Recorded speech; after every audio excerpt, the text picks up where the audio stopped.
is, why do they use Shiva with Parvati always?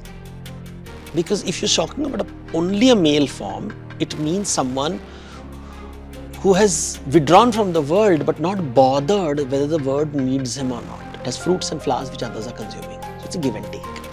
Remember I talked about Pap and Punya and consumption and giving up. Now, Shiva is saying, when you look at Shiva, he's saying, I don't want to eat. And Parvati is saying, but I'm hungry.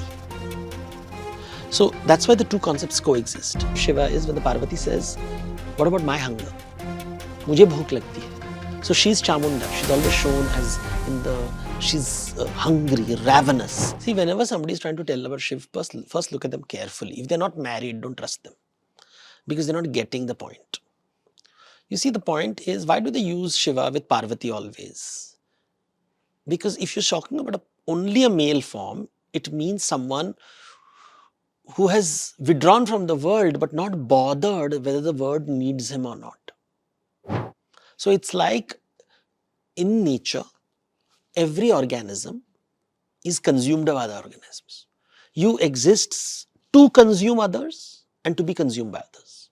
So let's look at a tree, for example. You see a tree, and the tree is taking sunlight from nature, it is taking water from nature, it's consuming. But it is also being consumed. It has fruits and flowers which others are consuming. So it's a give and take. Remember I talked about Pap and Punya and consumption and giving up. Now, Shiva is saying, when you look at Shiva, he's saying, I don't want to eat. And Parvati is saying, but I'm hungry. So that's why the two concepts coexist. You can always say, I don't want to eat, but will you cook food for me? Don't eat, but can you serve food to me? Now, when people say, I love Shiva, these are usually young men who don't want to take up a job, who don't want to marry, who don't want responsibilities, and they want to be like Shiv, मेरे को कुछ नहीं करना है, मेरे को just एक जगह chill मारना है.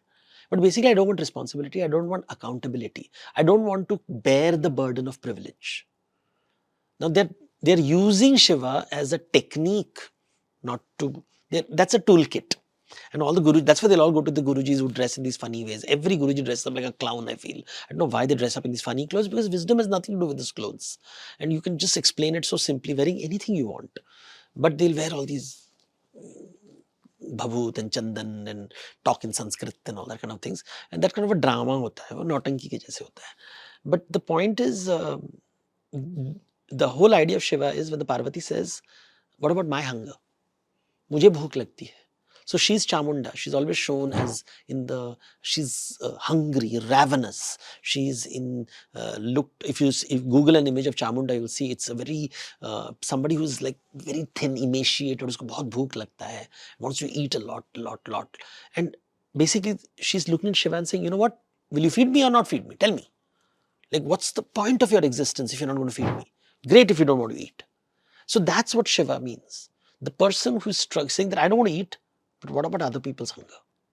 If you don't understand the concept of feeding and eating, you won't understand Hinduism. The problem is the people like Swami Vivekananda and all these books that people read, they were reading philosophy, Vedanta, the last chapter, without reading the first chapter.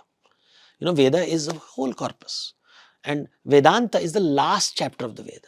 Between that and the first chapter, which is the Rig Veda, there are a lot of ideas. And these ideas have been forgotten in our country. These ideas deal with food.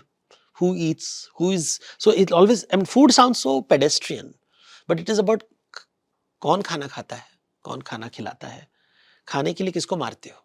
You say, but no, I don't kill anybody. But you can't eat without killing anything. You have to kill a plant or you have to kill an animal, but you have to kill a living organism to stay alive. If you want to build a building, you have to burn a forest. That is what Mahabharata happens, the Khandav Prasth. So you want the coastal road in Bombay, think of how many animals were killed in order to make it, right? You want to build a tunnel or you want to build a bridge, all these infrastructure activities which you are doing, how many thousands and millions of animals have been killed, but nobody talks about them. जब तक बलि नहीं दोगे, तब तक भोग नहीं मिलेगा. And that's the Hindu concept, which nobody talks about. किसने बलि दिया, किसने भोग दिया. And these ideas, so I always tell people in Sanatan Dharma, if you really want to understand, rich people are cursed because they have privilege.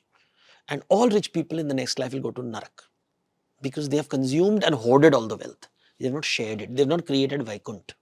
In Vaikuntha, you have to feed others and others have to feed you. And you have to keep creating an ecosystem where you feed each other. So all of them will go to Nark. As far as Sanatan, if you believe in Sanatan Dharma, then that's the truth. कि जिसने सब पैसे हड़प लिया इस life में, next life में sorry नहीं मिलेगा उसको. And that's the fact which nobody wants to talk about.